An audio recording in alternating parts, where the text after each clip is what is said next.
जय माता दी, जय महाकाल। मैं राजगुरु जी महाविद्या आश्रम में आज एक बार फिर आप सभी का स्वागत करता हूं। आज हम बात करेंगे एक दुर्लभ और रहस्यमयी साधना प्रयोग, कामेश्वरी यक्षिणी साधना प्रयोग।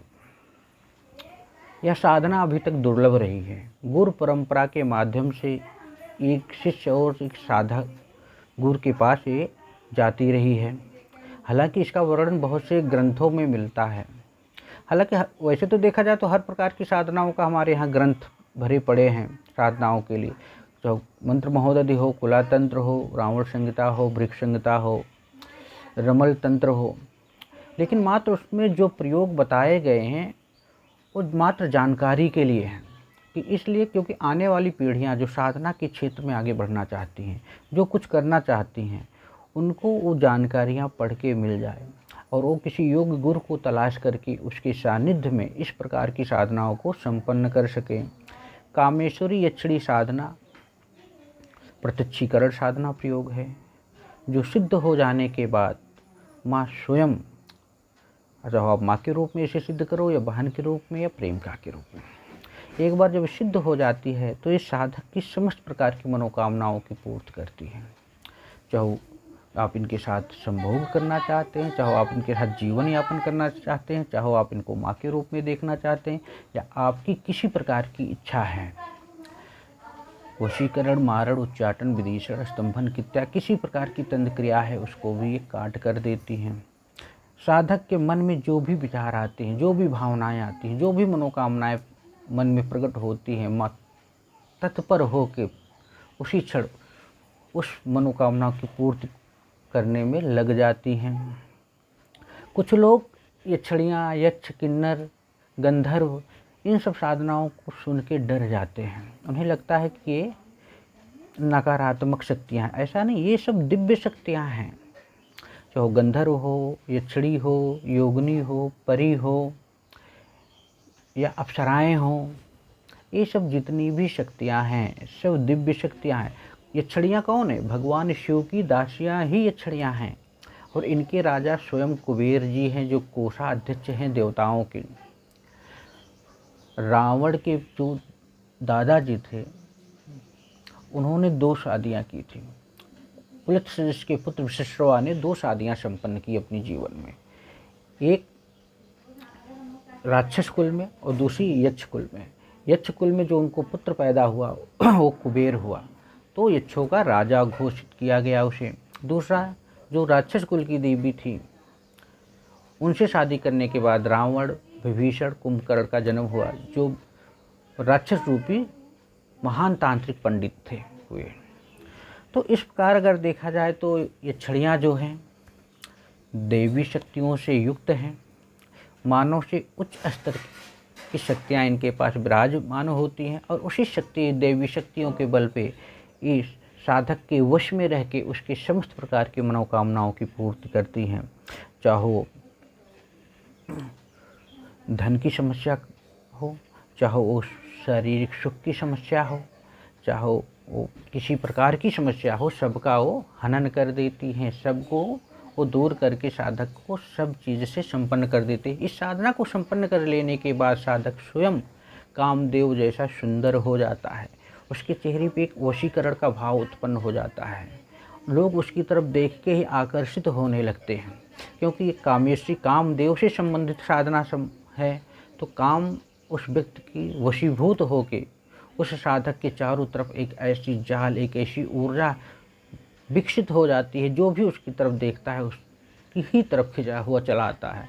तो जो उसे ये लगता हो, जिस स्त्री या पुरुष को ये लगता है कि वो सुंदर नहीं है, उसका आकर्षण व्यक्तित्व नहीं है, लोग उससे दूर भागते हैं, उसके पास सुंदरता नहीं है, वो लोग जरूर इस प्रत्यक्षीकरण साधना को संपन्न करके अपनी मनोकामनाओं की सिद्धि कर सकते हैं।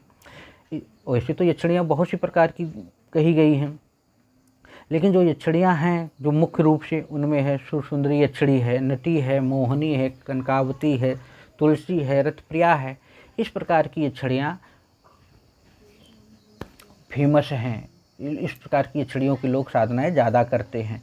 तो रही बात कामेश्वरी यक्षिणी, तो सुरसुंदरी और कामेश्वरी यक्षिणी अपने यक्षिणी क्षेत्र में की जितनी साधना है उनमें सर्वोपरि और सर्वप्रथम पूजनीय साधना है। इस साधना को रात के 10:30 बजे के आसपास शुरू किया जाता है और किसी वृक्ष के नीचे या किसी मंदिर में, किसी घर में ही, किसी एकांत जगह में इस साधना को संपन्न करना चाहिए, क्योंकि यह साधना जो है प्रत्यक्षीकरण साधना है। इसमें मिट्टी के चौकोर दीपक लेना चाहिए, उसमें देसी घी का दीपक जलेगा। सामने ऊनी कंबल का आसन आपके पास होना चाहिए और इसमें माँ कामेश्वरी यंत्र और गुटका किसी अच्छे विद्वान से भोजपत्र पे बनवाकर प्राण प्रतिष्ठा मंत्र सिद्ध चैतन्य संकल्पित सिद्ध करा के उसे सामने चौकी पे लाल वस्त्र पे बिछाकर उस पे स्थापित कर देना है। स्फटिक की माला या सफ़ेद हकीक की माला का इस साधना में प्रयोग होगा, जो प्राण प्रतिष्ठित मंत्र सिद्ध चैतन्य हो किसी अच्छे योग गुरु के सानिध्य में। तो इसलिए इस साधना को करने से पहले, क्योंकि गुरु परंपरा के माध्यम से एक साधक से दूसरे साधक के पास ये साधना जाती है, तो आप अपने आसपास किसी योग गुरु के सानिध्य में या मार्गदर्शन में इस साधना को संपन्न करें और उसी से प्रमाणिक रूप से यंत्रमाला गुटका का निर्माण भी भोजपत्र पे कराएं। बाजार से बिकने वाला 10 रुपये वाला यंत्र नहीं खरीदना है, नहीं तो आपका समय भी जाएगा और आपके मन में तंत्र को लेकर अविश्वास भी पैदा होगा। इतना हो जाने के बाद प्रतिदिन आपको 31 माला मंत्र का जाप करना है। 31 नहीं कर सकते हैं तो 21 माला मंत्र का आपको प्रतिदिन जाप करना है और 31 दिन की साधना है। कुछ लोग कहते हैं गुरुजी 2 दिन, 4 दिन, 5 दिन, 6 दिन की साधनाएं बताइए।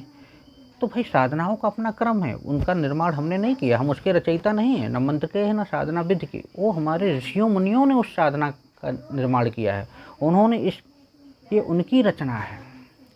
सामान्य मानव मंत्रों की रचना नहीं कर सकता, उसकी विधियों की रचना नहीं कर सकता, तो ये उनकी देन है। तो इसमें हम आप कोई छेड़खानी नहीं कर सकते हैं।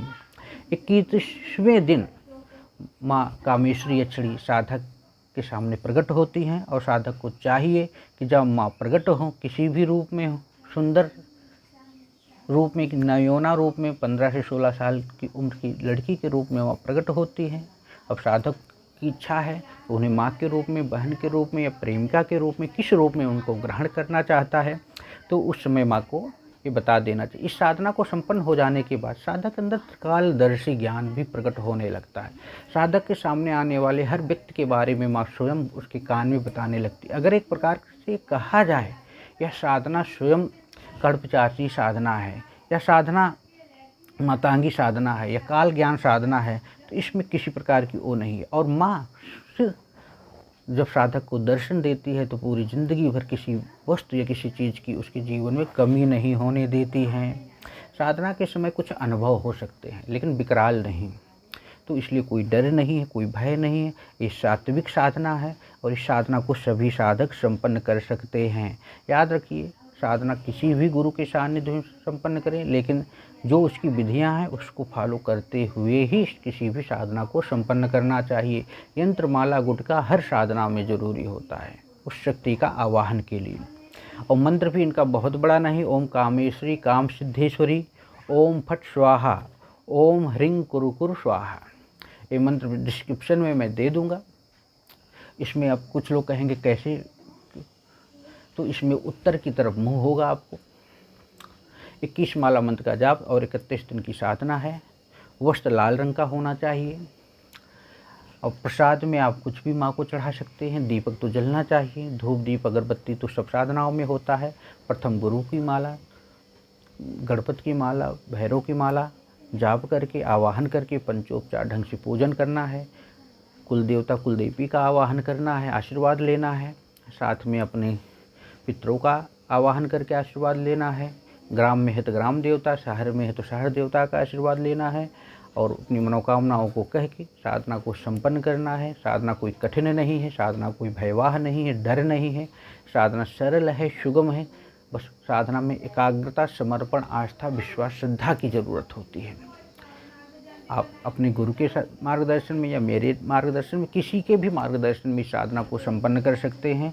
और जीवन में जितनी भी साधना है उसके बाद आप करेंगे, सब में माँ सदैव प्रत्यक्ष हो के साधक की सभी प्रकार की सहायता करती हैं और मनोकामनाओं की पूर्ति करती हैं। इसी तरह आप लोग हमारे महाविद्या आश्रम चैनल को लाइक कीजिए, शेयर कीजिए, सब्सक्राइब कीजिए, पसंद ना लाए तो डिसलाइक भी कीजिए। तो आज मैं आप लोगों से विदा लेता हूँ। जय माता दी, जय महाकाल।